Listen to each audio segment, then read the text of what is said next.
IPL 2024 season ప్రారంభం కావడానికి మరో 2 వారాల గడువు ఉంది. అంతలోనే అన్ని జట్లు కూడా టోర్నమెంట్ కోసం ఇప్పటి నుండే సిద్ధపడడం మొదలుపెట్టాయి.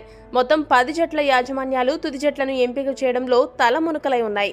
ఐపీఎల్ 2024లో మొదటి match defending champion Chennai super Kings అలానే ఆర్సీబీ మధ్య జరగనుంది. అయితే ఈ మ్యాచ్కు ముందు సిఎస్కేలో కీలక పరిణామాలు చోటు చేసుకున్నాయి.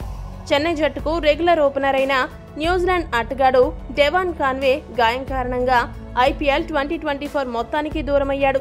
ఓపెనర్ రుతురాజ్ గైక్వాడ్, కాన్వే జోడీ ఏ రేంజ్ లో విధ్వంసం సృష్టిస్తారో అందరికీ తెలిసిందే.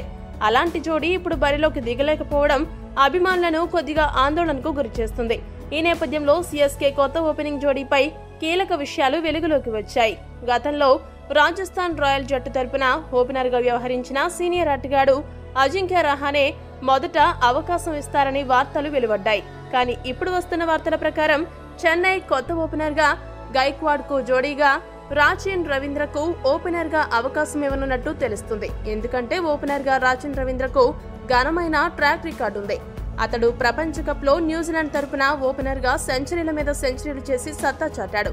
దీంతో ఓపెనర్ గా రవీంద్ర గైక్వాడ్ కు జత కలవడం అగ్నికి వాయువు తోడైనట్లే అని మిగతా జట్లకు చుక్కలు ఖాయమని విశ్లేషకులు భావిస్తున్నారు. అయితే రహానే, రాచిన్ రవీంద్రతో పాటు మోయిన్ అలీ పేరు కూడా చెన్నై యాజమాన్యం ఓపెనర్ స్థానం కోసం పరిశీలిస్తూ ఉండగా ధోని మాత్రం రవీంద్ర వైపే మొగ్గు చూపుతున్నట్టు సమాచారం. రుతురాజ్ కి జోడీగా ఈ ముగ్గురిలో ఎవరైతే బాగుంటుందని మీరు భావిస్తున్నారో కామెంట్ చేయండి. మరిన్ని అప్డేట్స్ కోసం మా ఛానల్ ను సబ్స్క్రైబ్ చేసుకోండి.